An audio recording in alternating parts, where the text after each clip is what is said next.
Haleluya. Shalom Bapak Ibu teman-teman semua yang diberkati senantiasa oleh Tuhan Yesus, dan berjumpa lagi pada sesi ini. Dan teman-teman, sebelum sama-sama kita bertukar pikiran membahas mengenai topik ini, alangkah baiknya kita simak terlebih dahulu apa yang kemudian menjadi tanggapan dari Pak Jenderal Purnawirawan Junias Tobing, karena beliau juga memberikan respon terkait dengan dinamika dari pengungkapan kasus ini, ya, tentang ada apa di balik dari meninggalnya almarhum Brigadir J. Dan karena itu teman-teman, mari kita simak terlebih dahulu penjelasan dari Pak Jenderal sebagaimana ada di layar teman-teman atau Bapak Ibu sekalian. Oke, kita simak ya.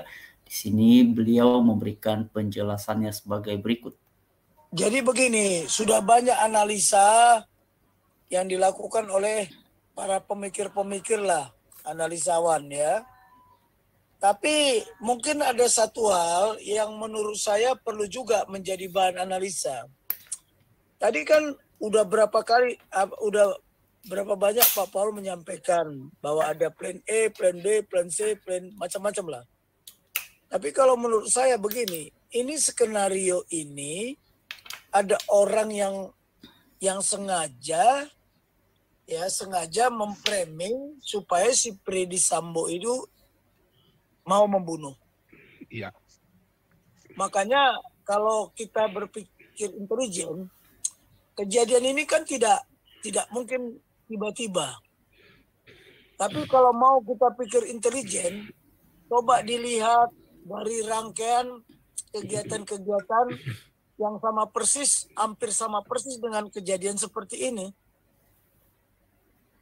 Satu skenario yang belum kita lihat, ya ini mohon maaf, kalau skenario selingkuh, skenario macam-macam itu kayaknya nggak masuk akal ya. Seorang jenderal istrinya selingkuh, terus yang nyelingkuhin dia membunuh, dan cara membunuhnya kok bodoh amat ya. Caranya membunuh itu kok bodoh amat, nggak mungkin tuh. Menurut saya pribadi ya, seorang jenderal sampai melakukan rencana pembunuhan seperti itu gara-gara selingkuh, nggak masuk akal saya lah. Ya, nggak masuk akal saya. Satu. Yang kedua, apakah almarhum ada selingkuh sama istrinya, atau Sambo si Rembo ini juga selingkuh dengan yang lain? Kayaknya kalau nggak masuk akal juga rancangan pembunuhan kayak seperti itu. Bodoh amat lah seorang jenderal ya melakukan seperti itu. Ya, kalau ya karena tes psikologi kejiwaan menjadi seorang jenderal itu nggak sembarangan loh menurut saya. Ya, tetapi begini, apalagi kalau sudah sampai tingkat pati ya, ya makanya kalau memang dia nggak mendalami Pancasila, saya juga bingung. Tapi coba lihat ya, kita lihat begini, kenapa yang kejadian ini yang dituduhkan atau yang di-framing adalah mereka-mereka yang satu K. K maksudnya mereka itu Kristen Protestan gitu loh. Ya kan, yang terlibat dia coba lihat. Yang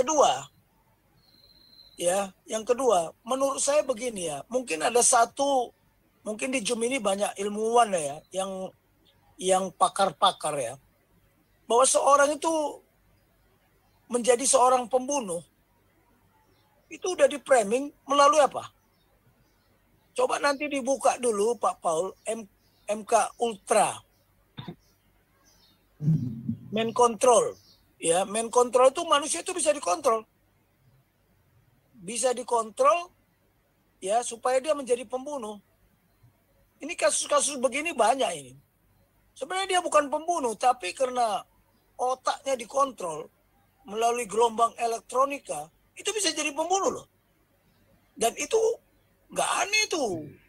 Ya, yang begitu-begitu udah terjadi di mana-mana. Ya, dan itu bisa dibuat loh. Makanya kalau ada ilmuwan di sini coba dibongkar ini. Nah, yang begini-begini mungkin salah satu ya, kalau skenario-skenario yang udah disampaikan oleh skenario yang disampaikan oleh Pak Paul tadi maupun yang disampaikan oleh pengacara dan sebagainya, itu kayaknya sudah motifnya udah dinarasi lebih dahulu kan. Wah, begini selingkuh, ini apa segala sudah. Jadi kita ini dibawa ke motif yang mereka ciptakan. Oke, nah teman-teman sebelum sama-sama kita lanjut ya, itu adalah tanggapan dan juga respon dari Pak Jenderal Junius Tobing teman-teman. Oke, penjelasan Kapolri soal rekayasa Verdi Sambo di kasus Brigadir J. Kapolri dalami peran mantan penasihat ahlinya di kasus Brigadir J. Selain kasus Brigadir J, Kapolri diminta usut kasus kekerasan polisi lainnya secara terbuka. Nah, teman-teman ini memang menjadi ramai sekali. Coba kita lihat dulu di sini Verdi Sambo ya. Verdi Sambo karena memang topik-topik ini menjadi semakin ramai. Nah, ini dia teman-teman ya. Muncul isu perlawanan di internal usai Irjen Verdi Sambo tersangka Polri. Ini dia teman-teman yang menarik ini ya. Lalu di sini terungkap Baradae melihat Brigadir J berlutut ada perintah dari Verdi Sambo. Alasan Brigadir J dibunuh menurut pengakuan terbaru Irjen Verdi Sambo ya. Istri Verdi Sambo masih belum siap diperiksa Komnas HAM. Lah, ini gimana ini ya? LPSK klaim istri Verdi Sambo tak antusias ajukan perlindungan. Oke teman-teman ya. Eksklusif sealisya ungkap komunikasi terakhir Verdi Sambo ke Brigjen Hendra. Ya, Kapolri bubarkan Satgasus pimpinan Verdi Sambo. Nah, ini dia teman-teman ya. Jadi ini adalah dinamika-dinamika terbaru terlepas dari tadi presentasi Pak Jenderal Junius Tobing. Ya, saya pikir sah-sah aja juga beliau punya pendapat terkait dengan hal itu ya. Beliau juga punya teori-teori sendiri menanggapi, merespon terkait dengan dinamika di balik dari semuanya ini. Nah, teman-teman pada akhirnya mengenai ada apa di balik semuanya ya kembali kepada masing-masing kita yang kemudian mendapatkan informasi memilih lebih percaya yang mana, memilih lebih yakin yang mana karena memang ini informasinya itu di media sosial ya, ini berseliweran sekali. Berbagai pendapat, berbagai opini, salah satu diantaranya tadi sebagaimana yang sudah kita simak sama-sama yang disampaikan ataupun dikemukakan oleh Pak Jenderal Junius Tobing. Nah teman-teman sekalian, tapi sebagai warga negara saya sih berharap ya, karena memang sudah banyak sekali opini ataupun kemudian tanggapan terkait dengan kasus ini, ya harapan kita sebagai sesama warga negara Indonesia yang mengharapkan bahwa kasus ini kiranya segera terungkap seterang dan setransparan mungkin, karena memang ini telah mendapatkan atensi publik secara luar biasa ya. Apalagi teman-teman, dan ini juga memang patut diapresiasi ya, mengenai kinerja dari pihak kepolisian, terutama ya di bawah kepemimpinan Pak Listio Sigit yang kemudian sudah menetapkan beberapa yang disebut sebagai tersangka terkait dengan kasus ini. Tetapi teman-teman begini ya, yang masih menjadi pertanyaan adalah terkait dengan motif ya. Belum secara utuh sebenarnya terungkap ke publik ini terkait dengan motif dibalik dari tewasnya Brigadir J ini. Dan teman-teman sekalian, ini juga salah satu hal yang dinantikan oleh publik terkait dengan motif ya, yang kemudian membuat Brigadir J ini hingga pada akhirnya menghembuskan nafas terakhirnya. Nah teman-teman sekalian, lalu di sini ada beberapa pemberitaan juga nih terkait dengan beberapa waktu yang lalu ramainya nama ya, nama dari seorang AKP yang disebut-sebut itu belum ada buktinya juga sih ya, tetapi disebut-sebut ataupun kemudian ada isu mengenai selingkuh teman-teman, dan itu saya pikir juga sudah ramai dan teman-teman sudah mengetahui informasi ataupun dinamika pemberitaan terkait dengan itu semua. Namun begini ya, penjelasan dari Pak Jenderal Junius Tobing tadi ini memang memberikan sebuah pemikiran baru ya, sebuah persepsi baru juga teman-teman terkait dengan kasus ini ya. Memang cukup masuk akal juga teman-teman, apalagi tadi beliau menilai bahwa kalau kemudian ini caranya seperti itu ya sangat tidak cerdas ya dengan cara-cara yang seperti itu. Tetapi ya dari situ kemudian beliau melihat Pak Jenderal Tobing ini melihat adanya kejanggalan ya, ataupun kemudian meragukan mengenai berita-berita yang selama ini ya dipresentasikan ke publik.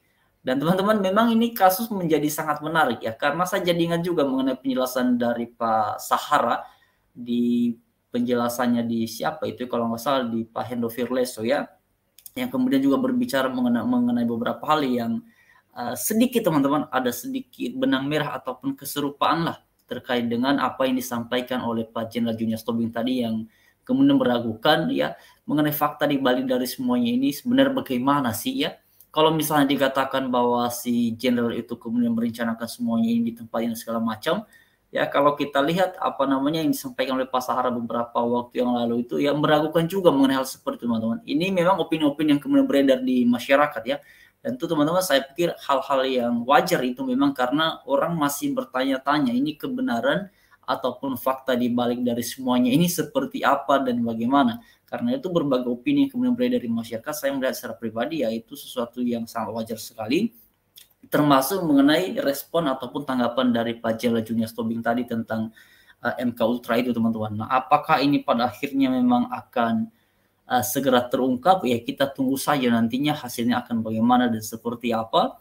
Tetapi yang kita harapkan agar ini bisa secara terang benderang ya kasusnya supaya kiranya segera terungkap. Jadi teman-teman, kalau kalian punya pendapat ataupun opini terkait dengan ini, ya mari silakan berikan komentar kalian. Tetapi yang paling penting lagi teman-teman, mari terus doakan supaya ini kiranya segera terungkap seterang-terangnya sesuai dengan kenyataan dan fakta yang ada. Itu yang kita harapkan. Terima kasih. Shalom, selamat beraktivitas. Tuhan menyertai memberkati kita semua.